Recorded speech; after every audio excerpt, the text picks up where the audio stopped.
Hi friends, welcome back to Manthan's blog. ನಾನು ಕಲಾ. ಎಲ್ಲರೂ ಹೇಗಿದ್ದೀರಾ ಸ್ನೇಹಿತರೆ? ನಾನು ಕೂಡ ತುಂಬ ಚೆನ್ನಾಗಿದ್ದೀನಿ. ಹಾಗೆ ನೀವು ಕೂಡ ಆರೋಗ್ಯವಾಗಿದ್ದೀರ ಅಂತ ಭಾವಿಸ್ತಾ ಬನ್ನಿ ಇವತ್ತಿನ ವ್ಲಾಗ್ನ ಶುರು ಮಾಡೋಣ. ಸೊ ಇವತ್ತು ನಾಷ್ಟ ಮಾಡೋಕ್ಕೆ ರೆಡಿ ಮಾಡ್ಕೊತಾ ಇದ್ದೀನಿ. ದೋಸೆ ಮಾಡೋಣ ಅಂತ ಹೇಳಿ ಹಿಟ್ಟೆಲ್ಲ ರುಬ್ಬಿಟ್ಟಿದ್ನಲ್ಲ, ಸೊ ಅದರಲ್ಲಿ ಒಂದು ಸ್ವಲ್ಪ ಎತ್ತಿಡ್ತೀನಿ. ನಾನು ಆಲ್ರೆಡಿ ಹೇಳಿದ್ದೀನಿ, ನಾನು ದೋಸೆ ಆಗಲಿ ಇಡ್ಲಿಗಾಗಲಿ ಒಂದೇ ದಿವಸಕ್ಕೆ ಹಂಗೇನು ರುಬ್ಬಿಟ್ಕೊಳಲ್ಲ. ಅಟ್ಲೀಸ್ಟ್ ಒಂದೆರಡು ದಿವಸ ಬರೋ ಥರನೇ ಮಾಡಿಕೊಂಡು ಸ್ವಲ್ಪನ ಫ್ರಿಜ್ಜಲ್ಲಿ ಎತ್ತಿಡ್ತೀನಿ. ಫ್ರಿಜ್ಜಲ್ಲೂ ಸಹ ನಾವು ವಾರಾನುಗಟ್ಲೆ ಇಟ್ಟು ಮಾಡಿದ್ರೂ ಚೆನ್ನಾಗಿ ಬರೋಲ್ಲ, ಹುಳಿ ಆಗೋಗ್ಬಿಡುತ್ತೆ ಜಾಸ್ತಿ. ಏನಿದ್ರೂ ಒಂದು ದಿವಸ ಗ್ಯಾಪ್ ಅಷ್ಟೇನೆ. ಸೊ ಇವತ್ತು ಇಡ್ಲಿನೋ ದೋಸೆನೋ ಮಾಡಿರ್ತೀನ, ನೆಕ್ಸ್ಟ್ ಒಂದು ದಿವಸ ಏನಾದರೂ ರೈಸ್ ಐಟಮ್ ಮಾಡೋದು, ಮತ್ತು ತಿರ್ಗಾ ನೆಕ್ಸ್ಟ್ ಡೇ ಅದನ್ನು ಏನು ಬಾಕಿ ಉಳಿದಿರುತ್ತೋ ಇಟ್ಟು ಅದರಲ್ಲಿ ಇಡ್ಲಿನಾದರೂ ಮಾಡ್ಕೊಬೋದು, ಪಡ್ಡುನಾದರೂ ಮಾಡ್ಕೊಬೋದು, ಚೆನ್ನಾಗಿರುತ್ತೆ. ಸ್ವಲ್ಪನೇ ಎತ್ತಿಟ್ಟು ನೆಕ್ಸ್ಟ್ ಅದಕ್ಕೆ ಉಪ್ಪು ಮತ್ತು ಸೋಡಾನೆಲ್ಲ, ಸ್ವಲ್ಪ ಸೋಡಾ ಅಷ್ಟೇ, ಜಾಸ್ತಿ ಏನಿಲ್ಲ, ಹಾಕಿ ಮಿಕ್ಸ್ ಮಾಡಿರ್ತೀನಿ. ಸೊ ಇವತ್ತು ನಾನು ದೋಸೆಗೆ ಹಾಗೆ ಬೆಂಡೆಕಾಯಿ ಪಲ್ಯನ ಮಾಡ್ತಾಯಿದ್ದೀನಿ. ಬೆಂಡೆಕಾಯಿ ಪಲ್ಯ ಅಲ್ಲ, ಸ್ವಲ್ಪ ಗ್ರೇವಿ ಥರ ಇರುತ್ತೆ, ಗೊಜ್ಜು. ಅದರಲ್ಲಿ ರೈಸು ಸಹ ತಿನ್ಬೋದು, ಮುದ್ದೆನೂ ಸಹ ತಿನ್ಬೋದು, ಆ ರೀತಿಯಾಗಿರುತ್ತೆ. ಯಾವ ರೀತಿ ಮಾಡೋದು ಅಂತ ಒಂದು ಸತಿ ನೀವು ನೋಡಿಕೊಂಡು ಟ್ರೈ ಮಾಡಿ, ಚೆನ್ನಾಗಿರುತ್ತೆ ಅಂತ ಹೇಳ್ತೀನಿ. ಸೊ ಹಾಗೆಯೇ ನಾನು ಓದ್ ಬ್ಲಾಗಲ್ಲಿ ಹೇಳಿದ್ದೆ, ಹಸ್ಬೆಂಡು ತನ್ನ ಹೆಂಡತಿಯಿಂದ ಏನೆಲ್ಲ ಎಕ್ಸ್ಪೆಕ್ಟೇಷನ್ಸ್ ಇರುತ್ತೆ ಅಂತ ಹೇಳಿ. ಸೊ ಜಾಸ್ತಿ ಏನಿಲ್ಲ, ಬರೀ 3 ಎಕ್ಸ್ಪೆಕ್ಟೇಷನ್ಸ್. ನಾವು ಅದನ್ನು ಯಾವ ರೀತಿ ನಿಭಾಯಿಸ್ತೀವೋ ಆ ರೀತಿ ಇರುತ್ತೆ ನಮ್ಮ ಸಂಸಾರ ಅಂತ ಹೇಳ್ತೀನಿ. ಹಾಗೆಯೇ ನಾವು ಹೆಂಡತಿದಿರು ನಾವು ಸ್ವಲ್ಪ ಎಕ್ಸ್ಪೆಕ್ಟೇಷನ್ ಇಟ್ಕೊಂಡಿರ್ತೀವಿ ಅಲ್ವಾ, ಗಂಡನಿಂದ ಯಾವ ರೀತಿ ಇರಬೇಕು ಏನು ಅನ್ನೋದ್ರ ಬಗ್ಗೆ. ಸೊ ಅದ್ರ ಬಗ್ಗೆ ಇವತ್ತು ಹೇಳ್ತೀನಿ. ಸೊ ಎಕ್ಸ್ಪೆಕ್ಟೇಷನ್ಸ್ ಅನ್ನೋದು ಜಾಸ್ತಿ ಇರಬಾರ್ದು ಸ್ನೇಹಿತರೆ, ಮೇನಾಗಿ ಹೇಳ್ತಾ ಇದ್ದೀನಿ. ಅದು ಜಾಸ್ತಿ ಇದ್ದಷ್ಟು ಏನಾಗ್ಬಿಡುತ್ತೆ, ಲೈಫಲ್ಲಿ ನಿಂದು ಯಾವಾಗಲೂ ಇದ್ದಿತ್ತೇನೆ ಅನ್ನೋ ಒಂದು ರೇಂಜಿಗೆ ಬಂದ್ಬಿಡುತ್ತೆ ಅಲ್ವಾ. ಹಾಗಾಗಿ ಆ ರೀತಿಯಾಗುವಂಥ ಒಂದು ಪರಿಸ್ಥಿತಿ ಬರಬಾರ್ದು, ಸಿಂಪಲ್ಲಾಗಿರಲಿ. ಸೊ ಯಾವುದು ಅನ್ನೋದನ್ನು ಹೇಳ್ತೀನಿ. ಮೊದಲನೇದಾಗಿ ಬಂದು ತನ್ನ ಹೆಂಡತಿ ಗಂಡನಿಂದ ಬಯಸುವಂಥದ್ದು ಏನು ಅಂತಂದರೆ ನಿಷ್ಕಲ್ಮಶವಾದಂತಹ ಪ್ರೀತಿ ಅಲ್ವಾ. ಸೊ ಪ್ಯೂರ್ ಲವ್ ಆಗಿರಬೇಕು, ಅಂದರೆ ನಿಷ್ಕಲ್ಮಶವಾದಂಥ ಪ್ರೀತಿ.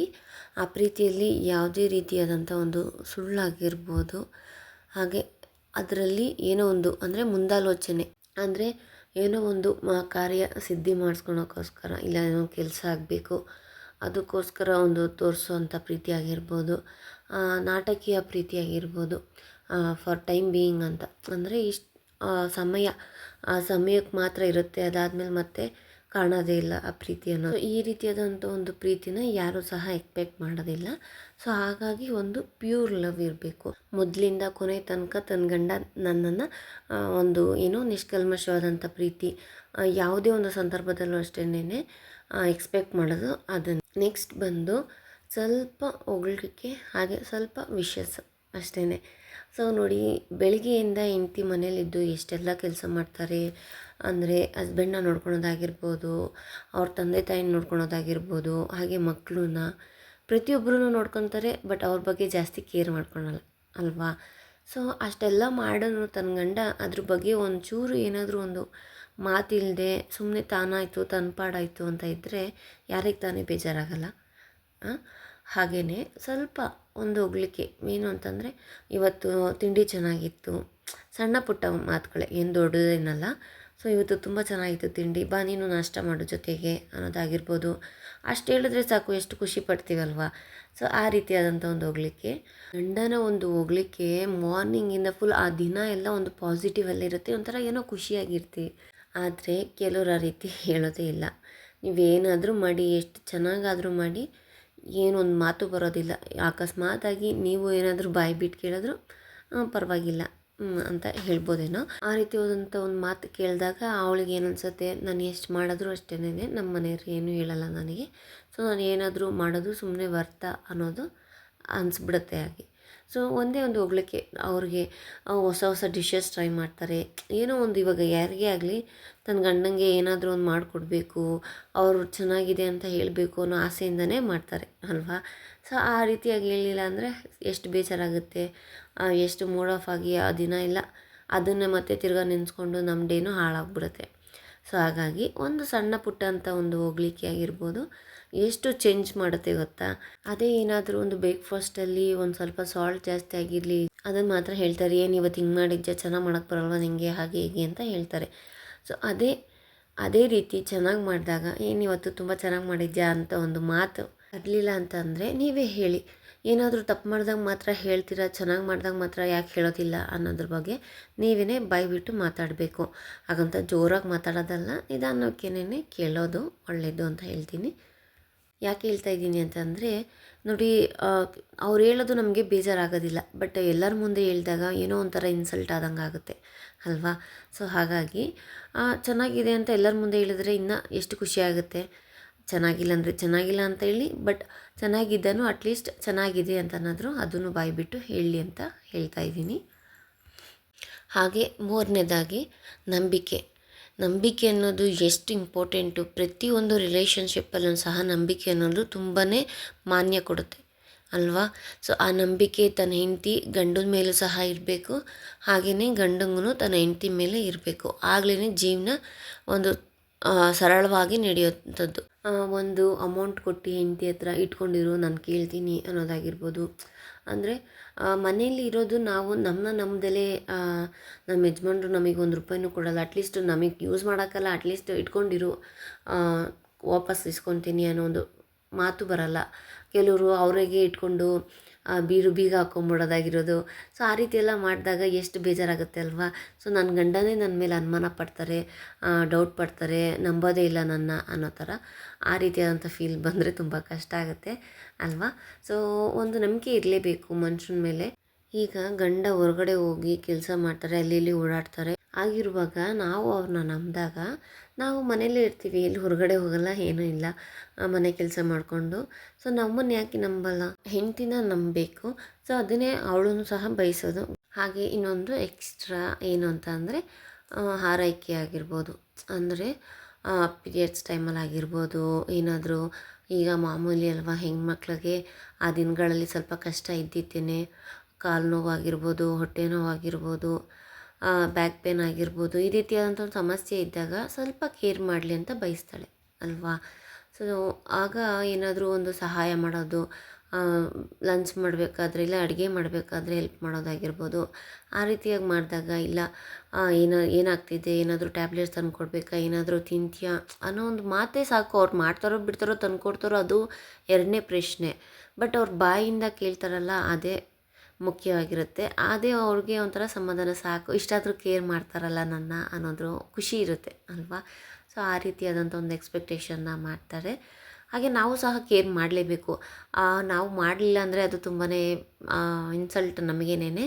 ಯಾಕಂದರೆ ಹೆಂಡ್ತಿ ಆದವಳು ತನ್ನ ಆ ಗಂಡನ ಆರೋಗ್ಯನ ಸಹ ನೋಡ್ಕೊಳ್ಳಿಲ್ಲ ಅಂದಮೇಲೆ ಯಾವ ರೀತಿಯಾದಂಥ ಒಂದು ಬಾಂಧವ್ಯ ಇರುತ್ತೆ ಅಲ್ಲಿ ಅಲ್ವಾ. ಸೊ ಒಬ್ರಿಗೊಬ್ರು ಕಾಳಜಿಯಿಂದ ನೋಡ್ಕೊಳೋದಾಗಿರ್ಬೋದು, ಅದೆಲ್ಲ ಒಂದು ಖುಷಿ.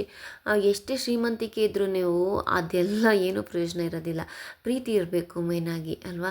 ನಾವು ಒಬ್ರನ್ನೊಬ್ರನ್ನ ಪ್ರೀತಿಯಿಂದ ನೋಡ್ಕೊತಿದ್ರೆ ಎಷ್ಟು ಖುಷಿಯಾಗಿರುತ್ತೆ. ಇರೋದ್ರಲ್ಲೇ ಖುಷಿಯಾಗಿರೋದು. ನೋಡಿ, ಒಂದು ಹೆಣ್ಣು ತನ್ನ ಗಂಡ ನನಗೆ ಅದು ಕೊಡಿಸ್ಬೇಕು, ಇದು ಕೊಡಿಸ್ಬೇಕು, ಅಲ್ಲಿ ಕರ್ಕೊಂಡೋಗ್ಬೇಕು, ಇಲ್ಲಿ ಕರ್ಕೊಂಡೋಗ್ಬೇಕು, ಅದೆಲ್ಲ ಸೆಕೆಂಡ್ರಿ ಕಣ್ರಿ. ಬಟ್ ಮೇಯ್ನಾಗಿ ಬರೋದೇನು ಗೊತ್ತಾ, ತನ್ನ ಗಂಡ ನನ್ನ ಜೊತೆ ಟೈಮ್ ಸ್ಪೆಂಡ್ ಮಾಡಬೇಕು. ಏನಾಗ್ತಿದೆ, ಹೇಗಿದೆ ಜೀವನ, ಅಂದರೆ ಏನಾದರೂ ಕಷ್ಟ ಇದೆಯಾ, ಏನಾದರೂ ಖುಷಿಯಂಥ ವಿಚಾರಗಳನ್ನ ತನ್ನ ಹೆಂಡತಿ ಹತ್ರ ಶೇರ್ ಮಾಡ್ಕೊಬೇಕು ಅನ್ನೋದನ್ನೇ ಎಕ್ಸ್ಪೆಕ್ಟ್ ಮಾಡ್ತಾಳೆ ಅಲ್ವಾ. ಅಷ್ಟೂ ಮಾಡಲಿಲ್ಲ ಅಂದರೆ ಎಷ್ಟು ಬೇಜಾರಾಗುತ್ತೆ. ನಾನು ಅವ್ರ ಜೀವನದಲ್ಲಿ ಇದೀನೋ ಇಲ್ವೋ ಅನ್ನೋದೇ ಡೌಟ್ ಬಂದ್ಬಿಡುತ್ತೆ. ಹಾಗಾಗಿ ಒಂದು ಸ್ವಲ್ಪ ಎಕ್ಸ್ಟ್ರಾ ಕೇರ್ ಅನ್ನೋದನ್ನು ಮಾಡೋದು ಒಳ್ಳೆಯದು. ಯಾಕಂದರೆ ಹೆಣ್ಮಕ್ಳಿಗೆ ಅದ್ದೂರಿಯಾಗಿರಬೇಕು ಅಂತ ಏನು ಆಸೆ ಇಲ್ಲ. ಚಿಕ್ಕದಾಗಿದ್ರೂ ಚೊಕ್ಕವಾಗಿ ಸಂತೋಷವಾಗಿರಬೇಕು ಅನ್ನೋದೇ ಆಸೆ ಇರುತ್ತೆ ಅಲ್ವಾ. ಸೊ ಇಷ್ಟೆಲ್ಲ ಎಕ್ಸ್ಪೆಕ್ಟೇಷನ್ಸ್ ಇರುತ್ತೆ. ಎಲ್ಲನೂ ಒಂದೇ ಸತಿ ಆಗುತ್ತೆ ಅಂತ ನಾವು ಎಕ್ಸ್ಪೆಕ್ಟ್ ಮಾಡಬಾರ್ದು. ನಿಧಾನಕ್ಕೇ ಅರ್ಥ ಆಗಲಿ ಅವ್ರಿಗೂ. ಹಾಗಾಗಿ ನಾವು ಕೂಡ ಸ್ವಲ್ಪ ತಾಳ್ಮೆಯಿಂದ ಕಾಯಬೇಕು ಅಷ್ಟೇ. ಹಾಗೆ ಬೆಂಡೆಕಾಯಿ ಗೊಜ್ಜು ಸಹ ರೆಡಿ ಆಯಿತು. ಸಿಂಪಲ್ಲಾಗಿ ಏನೇನೇ ಮಾಡಿದೆ ಯಾವ ರೀತಿ ಅಂತ ಸುಮ್ಮನೆ ಹಾಗೆ ಹೇಳ್ತೀನಿ. ನಾವು ಬೆಂಡೆಕಾಯಿ ಗೊಜ್ಜಿಗೆ ಆಲೂಗೆಡ್ಡೆನೂ ಸಹ ಹಾಕ್ತೀವಿ. ಹಾಗೆ ಬದನೆಕಾಯಿ, ಟೊಮೆಟೊ, ಈರುಳ್ಳಿ ಇಷ್ಟೆಲ್ಲ ಹಚ್ಕೊಬೇಕು. ಒಗ್ಗರಣೆ ಹಾಕ್ಕೊಬೇಕು. ಬೆಂಡೆಕಾಯಿನೂ ಸಹ ಹುರ್ಕೊಬೇಕು. ಅದಾದ ನಂತರ ತರಕಾರಿ ಹಾಗೆಯೇ ಟೊಮೆಟೊ ಎಲ್ಲ ಹಾಕಿ ಬೇಯಿಸ್ಕೊಳ್ಬೇಕು. ಅದಾದಮೇಲೆ ಸ್ವಲ್ಪ ಧನಿಯಾ ಪುಡಿ ಹಾಗೆಯೇ ಸ್ವಲ್ಪ ಹುಳಿ ಸಾಂಬಾರು ಪೌಡ್ರ್ ಇರುತ್ತಲ್ಲ ಅದನ್ನು ಹಾಕಿ ಒಂದು ಸ್ವಲ್ಪ ಕುದಿಯೋದಕ್ಕೆ ಬಿಡಬೇಕು. ಅದಾದ ನಂತರ ಹುರಿದಿರೋ ಅಂಥ ಬೆಂಡೆಕಾಯಿ ಏನಿರುತ್ತಲ್ಲ ಅದನ್ನು ಹಾಕಿ ನಾನು ಹುಣ್ಸೆಹಣ್ಣು ಹುಳಿ ಬಿಟ್ಟಿದ್ದೀನಿ. ಸೊ ಹುಣ್ಸೆಹಣ್ಣು ಹುಳಿನೂ ಸ್ವಲ್ಪ ಹುಳಿ ಇದ್ದರೆ ಚೆನ್ನಾಗಿರುತ್ತೆ. ನೋಡ್ಕೊಂಡು ಹಾಕ್ಕೊಬೇಕು, ಯಾಕಂದರೆ ಟೊಮೆಟೊನೂ ಸಹ ಹಾಕಿರ್ತೀನಲ್ಲ. ಸೊ ಹಾಗಾಗಿ ಹುಳಿನೂ ಒಂದು ಸ್ವಲ್ಪ ಲೈಟಾಗಿದ್ದರೆ ಚೆಂದ, ಜಾಸ್ತಿ ಆದರೆ ಚೆನ್ನಾಗಿರಲ್ಲ. ನೋಡ್ಕೊಂಡು ಹಾಕ್ಕೊಳ್ಳಿ. ಇಷ್ಟನ್ನು ಹಾಕಿ ಸ್ವಲ್ಪ ಕುದಿಯೋದಕ್ಕೆ ಬಿಟ್ಟಿರ್ತೀನಿ. ಚೆನ್ನಾಗಿ ಈಗ ಬೆಂಡೆಕಾಯಿ ಹಾಕಾದ್ಮೇಲೆ ಅದು ಸ್ವಲ್ಪ ಮಸಾಲೆ ಎಲ್ಲ ಬೆಂಡೆಕಾಯಿಗೂ ಸಹ ಹೀರ್ಕೊಬೇಕಲ್ಲ, ಹಾಗಾಗಿ ಸ್ವಲ್ಪ ಕುದಿಯೋದಕ್ಕೆ ಬಿಟ್ಟು ಈಗ ಸಿಂಕಲ್ಲಿ ಪಾತ್ರೆ ಇದ್ವು. ಸೊ ಹಾಗೆಯೇ ಬೆಳಗಿಟ್ಕೊಂಬಿಡೋಣ ಅಂತ ಅಂದ್ಕೊಂಡೆ. ಇನ್ನು ದೋಸೆ ಹಾಕೋಕ್ಕೆ ಸ್ಟಾರ್ಟ್ ಮಾಡಿದೆ, ಒಬ್ಬೊಬ್ರಿಗೆ ಹಾಕ್ಕೊಂಡು ಕೊಡೋಷ್ಟರಲ್ಲಿ ಲೇಟ್ ಆಗಿಬಿಡುತ್ತೆ. ಸೊ ಹಾಗಾಗಿ ಸಣ್ಣ ಪುಟ್ಟ ಕೆಲಸ ಹಾಗೇನೆ ಏನೇನಿರುತ್ತೋ ಅಡುಗೆ ಮನೇಲಿ ಆಗಲೇ ಮಾಡ್ಕೊಂಬಿಟ್ರೆ ಒಳ್ಳೆಯದು ಅಂತ ಹೇಳಿ ಸಿಂಕಲ್ಲಿ ಏನು ಗೊತ್ತಾ, ಒಂದು ಸ್ವಲ್ಪ ದೊಡ್ಡ ಪಾತ್ರೆ ಬಿದ್ದುಬಿಟ್ರೆ ಸಿಂಕ್ ತುಂಬ ಪಾತ್ರೆ ಇದ್ದಾವೇನೋ ಅನ್ನೋ ಥರ ಫೀಲ್ ಆಗಿಬಿಡುತ್ತೆ. ಹಾಗೆ ತೊಳ್ಕೊಂಬಿಟ್ಟು ನೀಟಾಗಿ ಎತ್ತಿಟ್ಕೊಂಬಿಟ್ರೆ ಕ್ಲೀನಾಗಿದ್ದರೆ ಒಂಥರ ಸಮಾಧಾನ ನನಗೆ. ಒಂದು ಕಡೆ ಬೆಂಡೆಕಾಯಿ ಗೊಜ್ಜು ಆಗ್ತಿದೆ, ಹಾಗೆ ಅಷ್ಟರಲ್ಲೇ ನಾನು ಈ ಪಾತ್ರೆನೆಲ್ಲ ತೊಳ್ಕೊಂಡು ಇಟ್ಕೊಂಬಿಡ್ತೀನಿ. ಹಾಗೆ ತಾನ್ಯ ಮನ್ಯ ಇಬ್ಬರು ಆಚೆ ಆಟ ಆಡ್ತಿದ್ದಾರೆ, ನಮ್ಮ ಅತ್ತೆ ಬಟ್ಟೆ ಒಗಿತಾಯಿದ್ರು. ಸೊ ಹಾಗಾಗಿ ಹುಡುಗರೆಲ್ಲ ಈಚೆ ಅವ್ರ ಹತ್ರ ನೋಡ್ಕೊಂಡು ನನಗೆ ಆಟ ಆಡ್ತಾಯಿದ್ರು. ಇನ್ನು ಅವರಪ್ಪ ಏನೋ ಇವತ್ತು ಸ್ವಲ್ಪ ಫ್ರೀ ಆಗಿದ್ದರು, ಬೆಳಗ್ಗೆ ಕೆಲಸ ಬೇಗ ಹೋಗಲಿಲ್ಲ. ಒಂದೊಂದು ಟೈಮಿಂಗ್ಸ್ ಅವ್ರದ್ದು, ಒಂದೊಂದು ಸತಿ 7:30 ಹೋಗ್ತಾರೆ, ಒಂದೊಂದು ಸತಿ 9 ಗಂಟೆ ಆ ರೀತಿ ಇರುತ್ತೆ.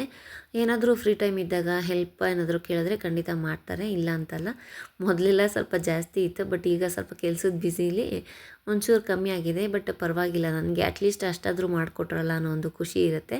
ಪಾತ್ರೆ ಎಲ್ಲ ತೊಳೆದು ಬೇಸನೆಲ್ಲ ಹಾಕಿ ಇಡ್ತಾಯಿದ್ದೀನಿ. ಯಾಕಂದರೆ ನನಗೆ ಶೆಲ್ಫು ಸ್ವಲ್ಪ ಫ್ರೀಯಾಗಿದ್ರೇ ಕೆಲಸ ಮಾಡೋದಕ್ಕೆ ಇಂಟ್ರೆಸ್ಟ್ ಇರುತ್ತೆ. ಅಲ್ಲಿ ಇಲ್ಲಿ ಏನಾದರೂ ಒಂದು ಇದ್ದರೆ ಪಾತ್ರೆಗಳು ಒಂಥರ ಅನ್ಕಂಫರ್ಟಬಲ್ ಫೀಲು. ಹಾಗಾಗಿ ಶೆಲ್ಫೆಲ್ಲ ನೀಟಾಗಿರಬೇಕು. ಹಾಗೆ ನಮ್ಮದೊಂದು ಸ್ವಲ್ಪ ಚಿಕ್ಕ ಶೆಲ್ಫು, ಹಾಗಾಗಿ ಜಾಸ್ತಿ ಏನು ಪಾತ್ರೆಗಳನ್ನ ಶೆಲ್ಫ್ ಮೇಲೆ ಇಟ್ಕೊಳಕ್ಕಾಗೋದಿಲ್ಲ. ಸೊ ಎಲ್ಲ ತೊಳೆದು ನೀಟಾಗಿ ಎತ್ತಿಟ್ಕೊಂಡೆ. ಬೆಂಡೆಕಾಯಿ ಗೊಜ್ಜು ಸಹ ರೆಡಿಯಾಗಿದೆ. ಇದಕ್ಕೆ ಲಾಸ್ಟಲ್ಲಿ ಹುಣ್ಸೆಹಣ್ಣು ಹುಳಿ ಬಿಟ್ಟು ಸ್ವಲ್ಪ ಕುದಿಸ್ಕೊಳ್ಬೇಕಷ್ಟೇ. ಓಕೆ, ಈಗ ನೆಕ್ಸ್ಟು ದೋಸೆಗೆ ಇಡ್ತಾಯಿದ್ದೀನಿ. ಮಕ್ಕಳಿಗೆ ಟೈಮ್ ಆಯಿತು, ನಾಷ್ಟ ಕೊಡಬೇಕು. ಸೊ ಹಾಗಾಗಿ ದೋಸೆ ಮಾಡಿಕೊಡ್ತೀನಿ. ಇಬ್ಬರು ಇವತ್ತೇನೋ ಗೊತ್ತಿಲ್ಲ, ನೀಟಾಗಿ ಕೂತ್ಕೊಂಡು ಅವರೇ ತಿಂತಾಯಿದ್ರು. ಸೊ ನಾನೇನು ತಿನ್ನಿಸ್ಲಿಲ್ಲ, ನಮ್ಮ ಅತ್ತೆನೂ ಸ್ವಲ್ಪ ಬ್ಯುಸಿಯಾಗಿದ್ರಲ್ಲ, ಅವರು ಏನೂ ತಿನ್ನಿಸ್ಲಿಲ್ಲ. ಈ ಥರ ಒಂದು ಐಟಮ್ಸು, ದೋಸೆ ಆಗಿರಲಿ, ಚಪಾತಿ, ಇಡ್ಲಿ, ಈ ರೀತಿಯಾದಂಥದ್ದೆಲ್ಲ ಅವರೇ ತಿಂತಾರೆ, ಏನು ತೊಂದರೆ ಇಲ್ಲ. ರೈಸ್ ಐಟಮ್ ಆದರೆ ಮಾತ್ರ ಸ್ವಲ್ಪ ಚೆಲ್ಕೊಂಡು ತಿಂತಾಳೆ ತಾನ್ಯ, ಇನ್ನೂ ಚಿಕ್ಕವಳಲ್ವ. ಸೊ ಬಟ್ ಅಟ್ಲೀಸ್ಟ್ ಅವಳಾಗೆ ತಿನ್ನೋದಕ್ಕೆ ನಾವು ಕೊಡ್ತೀವಿ. ಇಲ್ಲಾಂದರೆ ಅವಳು ನಮ್ಮ ಕೈಲೇನು ತಿನ್ನಿಸ್ಕೊಳ್ಳಲ್ಲ, ನಾನೇ ತಿಂತೀನಿ ಅಂತ ಹೇಳ್ತಾಳೆ. ಪ್ರಾಕ್ಟೀಸ್ ಆಗುತ್ತೆ, ಇನ್ನೇನಿದು ಅಂಗನವಾಡಿಗೆ ಬೇರೆ ಕಳಿಸ್ಬೇಕು. ದೊಡ್ಡವಳಾಗ್ತಾಯಿದೆ ನಮ್ಮ ಮಗ, ಆಗಲೇ 3 ವರ್ಷದ ಮೇಲೆ, ಇನ್ನೇನು 3 ವರ್ಷ ತುಂಬ್ತಿದೆ. ಸೊ ಹಾಗಾಗಿ ಅಂಗನವಾಡಿಗೂ ಸಹ ಸೇರಿಸ್ಬೇಕು. ನೋಡೋಣ ಯಾವ ರೀತಿ ಇರುತ್ತೆ, ಹೋಗಿ ಏನು ಮಾಡ್ತಾಳೆ, ಹೋಗ್ತಾಳೋ ಇಲ್ವೋ ಅನ್ನೋದೇ ಗೊತ್ತಿಲ್ಲ. ಯಾಕಂದರೆ ಯಾವಾಗಲೂ ಅಮ್ಮ ಬೇಕು ಅಂತ ಒಂಥರ ಅಮ್ಮನ ಮೇಲೆ ಜಾಸ್ತಿ ಅಟ್ಯಾಚ್ಮೆಂಟ್ ಇರೋದು ಅವಳಿಗೆ. ಸೊ ಹೋಗಿ ಕುತ್ಕೊತಾಳೋ ಇಲ್ವೋ ಅನ್ನೋದೇ ಡೌಟು. ಮಾನ್ಯ ಅಂತೂ ಸಿಕ್ಕಾಪಟ್ಟೆ ಹಠ ಮಾಡೋಳು ಹೋಗೋದಕ್ಕೆ. ಇವಾಗ ಸ್ಕೂಲ್ಗೆ ಹೋಗೋದಕ್ಕೆಲ್ಲ ಏನು ಆರಾಮಾಗಿ ಹೋಗ್ತಾಳೆ. ತಾನ್ಯವ್ರು ಏನು ಮಾಡ್ತಾರೆ ಅನ್ನೋದು ನೋಡಬೇಕಾಗಿದೆ. ಇಬ್ಬರು ನೋಡಿ ದೋಸೆ ತಿಂತಾಯಿದ್ರು. ಸಾಂಬಾರು ಸಹ ಇತ್ತು, ರಾತ್ರಿ ಮಾಡಿತ್ತು ಹುಳಿ ಸಾರಿತ್ತು. ಬಟ್ ದೋಸೆಗೆಲ್ಲ ಚೆನ್ನಾಗಿರುತ್ತೆ ಅಂತ ಹಾಗೆ ಇಟ್ಕೊಂಡಿದ್ದೆ. ಹುಡುಗರು ಸಾಂಬಾರೇ ಬೇಕು ಅಂತ ಹೇಳಿದ್ರು, ಹಾಗಾಗಿ ಸಾಂಬಾರು ಕೊಟ್ಟು ಇಬ್ಬರು ಊಟ ಮಾಡ್ತಾಯಿದ್ರು, ತಿಂಡಿ ತಿಂತಾಯಿದ್ರು. ಇನ್ನು ನಮ್ಮ ಮನೆಯವರು ಅವ್ರ ಕೆಲಸ ಏನೋ ಮಾಡ್ಕೊತಾಯಿದ್ರು. ಅವ್ರಿಗೆ ಡಿಸ್ಟರ್ಬ್ ಮಾಡಲ್ಲ, ಅವ್ರ ಕೆಲಸ ಏನಿರುತ್ತೋ ಅದೆಲ್ಲ ಫಿನಿಷ್ ಮಾಡಾದ್ಮೇಲೆ ನಾಷ್ಟ ಮಾಡೋಕ್ಕೆ ಬರ್ತಾರೆ. ನಾನು ಕರೆದೆ, ಹಂಗೆ ಮಕ್ಳಿಗೂ ದೋಸೆ ಹಾಕ್ತಿದ್ನಲ್ಲ, ನಿಮಗೂ ಹಾಕೊಂಡು ಕೊಡ್ತೀನಿ ಬನ್ನಿ ಅಂತ. ಇಲ್ಲ, ನಾನು ಆಮೇಲೆ ತಿಂತೀನಿ ಅಂತ ಹೇಳಿದ್ರು. ಸರಿ ಅಂತ ಹೇಳಿ ಇನ್ನು ಮಾನ್ಯಂಗೆ ಸ್ಕೂಲಿಗೆ ಟೈಮ್ ಆಯ್ತಲ್ಲ, ಸೊ ಅವಳಿಗೆ ರೆಡಿ ಮಾಡ್ತಾಯಿದ್ದೆ. ಇನ್ನು ಯೂನಿಫಾರ್ಮ್ ಕೊಟ್ಟಿಲ್ಲ, LKG UKGದೇ ಇದೆ ಯೂನಿಫಾರ್ಮು. ಸೊ ಅದನ್ನು ಏನು ಹಾಕೋದು ಅಂತೇಳಿ ನಾನು ಹಾಕಿಲ್ಲ. ನೋಡೋಣ, ಇವತ್ತು ಕಲರ್ ಡ್ರೆಸ್ಸಲ್ಲೇ ಹೋಗಪ್ಪ ಅಂತ ಹೇಳಿದ್ದೀನಿ. ಯೂನಿಫಾರ್ಮ್ ಯಾವಾಗ ಕೊಡ್ತಾರೋ ನೋಡಬೇಕು. ಮಾನ್ಯನ ರೆಡಿ ಮಾಡಿ ನಾನೇನೆ ಇವತ್ತು ವ್ಯಾನ್ ಹತ್ರ ಬಿಡೋದಕ್ಕೆ ಕರ್ಕೊಂಡು ಹೋದೆ. ಇನ್ನು ನಾನು ಹೋದ್ನಲ್ಲ, ತಾನ್ಯನ ಅವ್ರ ತಾತ ಹೊಲ್ದಾಗ ಕರ್ಕೊಂಡೋಗಿದ್ರು. ಅಲ್ಲಿ ಹುಲ್ಲು ತರಬೇಕಾಗಿತ್ತು ಅಂತ ಹೇಳಿ, ಮನೆ ಹತ್ರನೇ. ಸೊ ಅಲ್ಲಿ ಬ್ಲ್ಯಾಕ್ ಕಲರ್ ಟಾರ್ಪಲ್ ಕಾಣ್ತಿದ್ದೆಯಲ್ಲ, ಅಲ್ಲೇ ಕರ್ಕೊಂಡೋಗಿದ್ರು. ಇನ್ನು ನನ್ನ ಮಾನ್ಯನ ಬಿಟ್ಟು ಬಂದೆ. ಇಷ್ಟ ಆಗಿತ್ತು ಸ್ನೇಹಿತರೆ, ಇವತ್ತಿನ ವ್ಲಾಗ್ ನಿಮಗೆ ಇಷ್ಟ ಆಗಿರುತ್ತೆ ಅಂತ ಅನ್ಕೊತೀನಿ. ಇಷ್ಟ ಆಗಿದ್ರೆ ಪ್ಲೀಸ್ ಒಂದು ಲೈಕ್ ಮಾಡಿ. ಇನ್ನೂ ಯಾರೆಲ್ಲ ನನ್ನ ಚಾನಲ್ನ ಸಬ್ಸ್ಕ್ರೈಬ್ ಮಾಡದೆ ನೋಡ್ತಾ ಇದ್ದೀರೋ ದಯವಿಟ್ಟು ಸಬ್ಸ್ಕ್ರೈಬ್ ಮಾಡಿ ನನಗೆ ಸಪೋರ್ಟ್ ಮಾಡಿ ಅಂತ ಕೇಳ್ಕೊತೀನಿ. ಯಾಕಂದರೆ ನಿಮ್ಮ ಸಪೋರ್ಟ್ ನನಗೆ ತುಂಬ ಮುಖ್ಯ ಆಗಿರೋದ್ರಿಂದ. ಹಾಗೆಯೇ ನಿಮ್ಮ ಅನಿಸಿಕೆಗಳನ್ನ ಕಮೆಂಟ್ ಮೂಲಕ ತಿಳಿಸಿ ಅಂತ ಕೇಳ್ಕೊತ ಇವತ್ತಿನ ವ್ಲಾಗ್ನ ಇಲ್ಲಿಗೆ ಎಂಡ್ ಮಾಡ್ತಾ ಇದ್ದೀನಿ. Thanks for watching. ಧನ್ಯವಾದಗಳು.